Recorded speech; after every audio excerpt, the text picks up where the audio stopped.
Welcome back on my YouTube channel. तो किस तरीके के रहा आज का मार्केट उसके बारे में हम जान लेते हैं।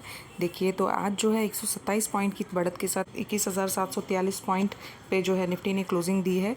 करीबन 21,766 जो इसका 21,750 का एक रेजिस्टेंस लेवल अब बन चुका है, इसको इसने क्रॉस कर दिया था। लेकिन हाँ, यहाँ वहाँ पे मेंटेन ज़्यादा रुक नहीं पाई और 21,000 जो क्लोजिंग है 21,743 दिया। 750 को अगर शायद ये ब्रेक करती तो कल का हम कह सकते थे कि इसमें शायद एक बार अच्छी ओपनिंग कल भी हमें देखने को मिल जाए। तो यही है कि आज का जो मार्केट है वो काफ़ी अच्छी मतलब रिकवरी देखी गई थी। जैसा कि कल जो निफ्टी में जो ब्रेकआउट हमने देखा था नीचे की ओर, उसका जो मेजर रीज़न था वो था बैंक निफ्टी। तो आज बैंक निफ्टी ने भी काफ़ी सपोर्ट किया है निफ्टी को, क्योंकि जो पीएसयू बैंक्स हैं उनमें काफ़ी अच्छी जो है ख़रीदारी देखी गई थी। वहीं अगर हम सेंसेक्स की बात करें तो सेंसेक्स देखिए, सेंसेक्स भी 71,555 पॉइंट पे बंद होकर 482 पॉइंट की इसमें बढ़त देखी गई है। तो निफ्टी और बैंक सेंसेक्स में दोनों में ही काफ़ी अच्छे लेवल्स पे ये जो है बंद होते हुए दिखाई दिए। हालांकि निफ्टी 21,750 का जो एक रेजिस्टेंस लेवल बन गया उसको ब्रेक नहीं किया, तो थोड़ा ये एक बार ही देखा जा सकता है कि इसमें थोड़ा सा हमें शायद कल एक बार प्रेशर दिख जाए 750 को इसको क्रॉस करने में। अगर 750 इसको क्रॉस कर जाती है, 21,750 को क्रॉस कर जाती है, तो यस हमारी जो 22,000 के जो पहले के 21,800 उसके बाद 22,000 उसके जो रेसिस्टेंस लेवल हैं वहाँ तक एक बार हमें निफ्टी देखने को ज़रूर मिल सकती है अपकमिंग डेज़ में। मैंने आपको जिस तरीके से कल भी मेरे वीडियो में बताया था कि निफ्टी में जो कल भी जो निफ्टी में फॉल का रीज़न था वो कोई बहुत बड़ा रीज़न नहीं था। जस्ट एक जो पीएसयू सेक्टर्स थे, वो भले ही चाहे आप रेल के सेक्टर कह लो, वो या बैंक्स कह लो या एनबीएफसी के स्टॉक्स कह लो, जो पीएसयू स्टॉक्स थे, उन सब में कल बहुत ही अच्छी जो है प्रॉफिट बुकिंग कैसे कह सकते हैं उसको, क्योंकि उनमें कोई कंटिन्यूसली जो 6 महीने से जो एक मल्टी बैगर रिटर्न्स जो उनमें मिले हैं, वो एक प्रॉफिट बुकिंग आप कह सकते हैं। वो उन सब में कल बहुत ज़्यादा गिरावट थी। उसका पूरा इम्पैक्ट जो है निफ्टी में कल देखा गया था, क्योंकि बैंक निफ्टी में भी कल बैंक जो पीएसयू बैंक्स हैं उनमें भी अच्छी खासी गिरावट थी। लेकिन वहीं मैंने आपको कल एफआईआईज़ और डीआईआईज़ का भी बताया था कि किस तरीके से एफआईआईज़ और डीआईआईज़ ने कल का आंकड़े रहे थे। तो आज मैं उनको आपको डिस्कस करती हूँ कि आज जो है 13 फरवरी को एफआईआईज़ और डीआईआईज़ ने क्या किया। कल की डेट में भी एफआईआईज़ ने इन टोटल बाइंग की थी, और आज आप अगर आज का देखेंगे तो डीआईआईज़ ने आज भी 9,167 करोड़ की बाइंग की है, वहीं 8,893 करोड़ की सेलिंग की है। तो इन टोटल 273 करोड़ की डीआईआईज़ ने। वहीं एफआईआईज़ की हम देखें तो 13,404 करोड़ की बाइंग की है, 13,028 करोड़ की सेलिंग की है। इन टोटल 376 करोड़ की इसमें एफआईआईज़ ने बाइंग की है। तो कल भी मैं आपको यही बोल रही थी कि जो ये इतना पीएसयू स्टॉक्स है या मार्केट है, वहाँ पे जो कल जिस तरीके से जो स्टॉक्स में गिरावट आई थी, निफ्टी और बैंक निफ्टी के अंक में इतनी ज़्यादा गिरावट नहीं आई थी। निफ्टी तो 1% भी कल नहीं इतना गिरी थी, लेकिन स्टॉक्स में कल बहुत ज़्यादा गिरावट आई थी। तो ये एक मार्केट का एक ट्रेंड आप देख सकते हैं। अगर हम पुराना ट्रेंड देखें तो इन लेवल्स पे एफआईआईज़ और डीआईआईज़ की बाइंग ज़रूर आपको देखने को मिलेगी। अगर आप पुराना हिस्ट्री उठा के देखेंगे तो आपको इन ट्रेंड्स पे इन प्राइजेस पे, जब किसी भी स्टॉक में कोई मल्टीबैगर स्टॉक जो चल रहा है, जो अच्छे रिटर्न्स दे रहा है, उन स्टॉक्स में अगर 25 से 30% या 40% तक की एक बारी गिरावट अगर आती है, तो वहाँ पे आपको एफआईआईज़ और डीआईआईज़ की बाइंग ज़रूर देखने को मिलेगी। जिस तरीके से कल भी हमने डिस्कस किया था कि यहाँ से बाइंग फिर से एक बार एफआईआईज़ की स्टार्ट हो चुकी है, जबकि लास्ट जो मंथ ट्रेडिंग वीक था उसमें कंटिन्यूसली एफआईआईज़ ने अपनी सेलिंग की थी। अगर हम उसका डेटा देखें लास्ट वीक का, तो लास्ट वीक में एफआईआईज़ ने कंटिन्यूसली सेलिंग की थी, लेकिन इस बार कल भी बाइंग देखी गई है और आज भी बाइंग देखी गई है। तो चलिए आगे हम बात कर लेते थे मोस्ट जो डिमांडिंग जो मोस्ट कह सकते हैं कि स्टॉक ट्रेंडिंग जो स्टॉक बना हुआ है वो है आईआरएफसी। तो आईआरएफसी का आज क्या हाल रहा, आगे इसमें क्या करना चाहिए, बाय करें, होल्ड करें या सेल कर दें इन लेवल्स पे, तो उसके बारे में बात करेंगे। एक बहुत ही बड़ी न्यूज़ आई है आईआरएफसी के बारे में, और ब्रोकर्स की क्या कहना है, एनालिसिस का क्या कहना है, वो भी मैं आपके साथ पूरा शेयर करूँगी। लेकिन उससे पहले मैं आपसे प्लीज़ रिक्वेस्ट करना चाहती हूँ, अगर आपने मेरा चैनल अभी तक सब्सक्राइब नहीं किया है, अगर आप चैनल पर नए हैं तो प्लीज़ चैनल को सब्सक्राइब करें। वीडियो आपको इन्फॉर्मेटिव लगती है तो ज़रूर लाइक करें, शेयर करें, और नोटिफिकेशन के लिए बेल आइकन ज़रूर प्रेस करिए। तो चलिए आईआरएफसी का देख लेते हैं।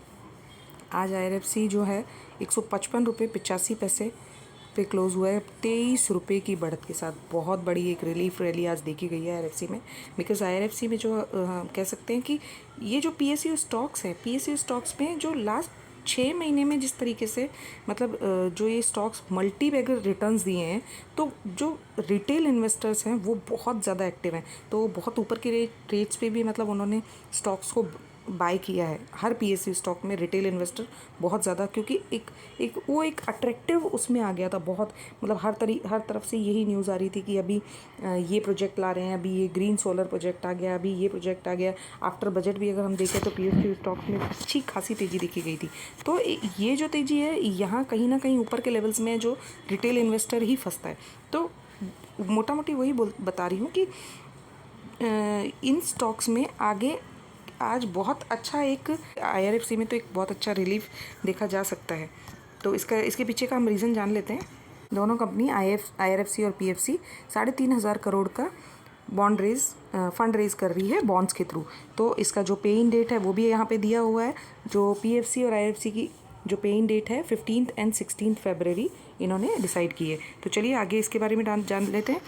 ये देखिए, तो इसमें जो है PFC का है वो तो है 500 करोड़ का, और जो IRFC है वो 3,000 करोड़ का जो है फंड रेज कर रही है। और जो बॉन्ड की मैच्योरिटी टाइम दिया हुआ है वो 10 ईयर का बॉन्ड का मैच्योरिटी टाइम है। ठीक है, तो इसका जो है बॉन्ड ओपन होगा, PFC का जो बॉन्ड होगा वो तो होगा 13 फरवरी को 10:30 से 11:30 के बीच में। और IRFC का जो बॉन्ड बिडिंग ओपन रहेगी वो होगी 14 फरवरी को 10 से 11 बजे तक के बीच में। और इसका जो रेटिंग एजेंसीज़ हैं होती हैं, जो financial rating agency, domestic rating agencies होती हैं, वो भी एक बहुत बड़ा इसमें आपको देखने को मिल सकता है। इनका भी इम्पैक्ट आपको इस शेयर पे वो भी देखिए। जो ये केयर, क्राइसिल और इकरा, ये 3 एक बड़ी रेटिंग एजेंसीज़ हैं, डोमेस्टिक रेटिंग एजेंसीज़ हैं। इन तीनों एजेंसीज़ ने इनको AAA ग्रेड किया है। जो इनके जो बॉन्ड आ रहे हैं इनको ये इन्होंने AAA रेटिंग किया हुआ है। तो ये एक बहुत ही अच्छा जो है इस IRFC के लिए पॉजिटिव मूव देखा जा सकता है। और अब आगे बढ़ते हैं, आगे एक्सपर्ट्स का क्या कहना है वो भी जान लेते हैं। चलिए, तो ये देखिए, साल भर में करीब 400% इस शेयर में उछाल देखा गया है अपनी ऊपर की कीमतों से। मतलब जो करंट ईयर जो था वहाँ पे 50% की कम से कम इसके अंदर तेज़ी देखी गई थी। 100 और 6 महीने में, पिछले 6 महीने में 192% का लगभग 200% की इसमें तेज़ी देखी गई थी। तो ये इतनी तेज़ी देखने के बाद एक करेक्शन तो मतलब यहाँ पे हम 25 से 30% का हमें देखने को मिल सकता है, जो कि एक ऑब्वियस करेक्शन है। इसमें मतलब बहुत ज़्यादा घबराने की बात नहीं है। ये जो मार्केट है ये एक पेशेंस का मार्केट है। यहाँ पे अगर आपने अच्छी कंपनी में इन्वेस्ट किया है, पूरा स्टडी किया है कंपनी के ऊपर, और उसको अच्छे इन फ्यूचर उसके ऊपर अच्छे प्रोजेक्ट्स उसके पास हैं, तो बेशक आपको उस कंपनी में पेशेंस रखना चाहिए। तो देखिए, प्रभुदास लीलाधर के जो टेक्निकल एनालिसिस हैं, शीजू कुतुपाकल, उन्होंने कहा है कि ये जो 192 पे जो हाई बना के गया था वहाँ इसका एक रेजिस्टेंस है, और 130 रुपये का जो है वो इसका सपोर्ट है। आज का जो लो था वो 127 रुपये का लो था, लेकिन यस वहीं उसने ओपनिंग दी थी 130 का। एक बार इसने जो है सपोर्ट लेवल ब्रेक करके वहाँ से यू टर्न लिया, और आप जैसा कि देख सकते हैं 153 रुपये पे इसने क्लोजिंग दी थी आज। 155 रुपये पे 155 रुपये पे आज इसने क्लोजिंग दी है। तो इनका क्या कहना है, शीजू का आज जो कुतुपाकल है उनका कहना है कि जो इसका अभी जो मेजर रेसिस्टेंस बन रहा है वो 162 रुपीज़ बन रहा है। अगर 162 को ये ब्रेक करता है तो उसके साथ आपको 175 और 187 के बहुत ही जल्दी इसमें आंकड़े दिख सकते हैं IRFC में। दूसरा, वहीं टिप्स एंड ट्रेड्स के अभिजीत ने कहा है कि IRFC का अगर दैनिक चार्ट हम देखें तो वही 130 रुपये पर उनका जो है कि मजबूत सपोर्ट बना हुआ है, और 153 के ऊपर अगर ये क्लोज़ होता है तो आपको बहुत जल्दी 180 रुपये के टारगेट्स इसमें देखने को मिल सकते हैं। तो ये बहुत बड़ी एक न्यूज़ और बहुत ही रिलीफ वाली न्यूज़ है जो IRFC के इन्वेस्टर्स हैं जिन्होंने शेयर को होल्ड करके रखा हुआ है उनके लिए। और दूसरा, मैं आपको ऑल ओवर अगर हम बताएं, मैं आपको RVNL और IRFC इन दोनों का अगर मैं आपके साथ शेयर करूं तो देखिए, veteran market marvel Kapil Shah, उनका कहना है कि जो IRFC has very good decline momentum which is working like a trend navigator, it's with its moving average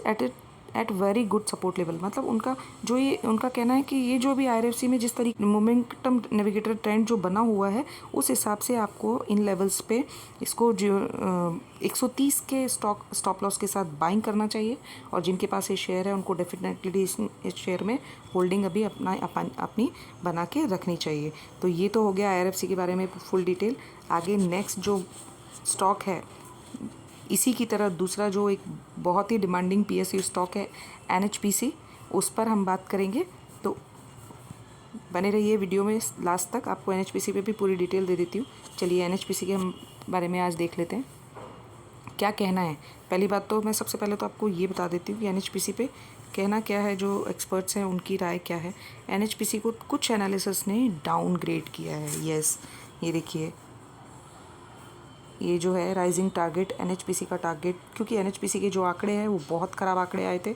तो उस हिसाब से अगर आप बताया जाए तो NHPC को यही कहा गया है कि आप एड टू सेल। अगर मार्केट में NHPC की जो तक इंस्टीट्यूशनल इक्विटीज़ हैं उन्होंने भी इसको डाउनग्रेड किया है और एड टू सेल कहा है कि जब भी अगर इसमें अच्छा राइज हो तो ऊपर के लेवल्स पे अपना प्रॉफिट बुकिंग ज़रूर करें, क्योंकि NHPC में अभी इसके जो आंकड़े हैं बहुत ही ख़राब आए थे। उनको देखते हुए NHPC में थोड़ा प्रॉफिट बुकिंग करें। हालांकि NHPC में भी आज अच्छी खासी थोड़ी बढ़त देखी गई थी, 6% की इसमें बढ़त थी, 85 रुपये 80 पैसे पे क्लोजिंग दिया है। लेकिन एक्सपर्ट्स की यही राय है कि NHPC में अभी इस थोड़े अपर लेवल्स पे आप एग्ज़िट कर सकते हैं। तो अगर आपको ये वीडियो इन्फॉर्मेटिव लगता है तो वीडियो को प्लीज़ लाइक ज़रूर करिए और अपना कमेंट ज़रूर लिखिए कि किस तरीके से आपकी क्या राय है इस वीडियो के ऊपर। नेक्स्ट वीडियो पे मिलती हूँ, तब तक के लिए टेक केयर, बाय बाय।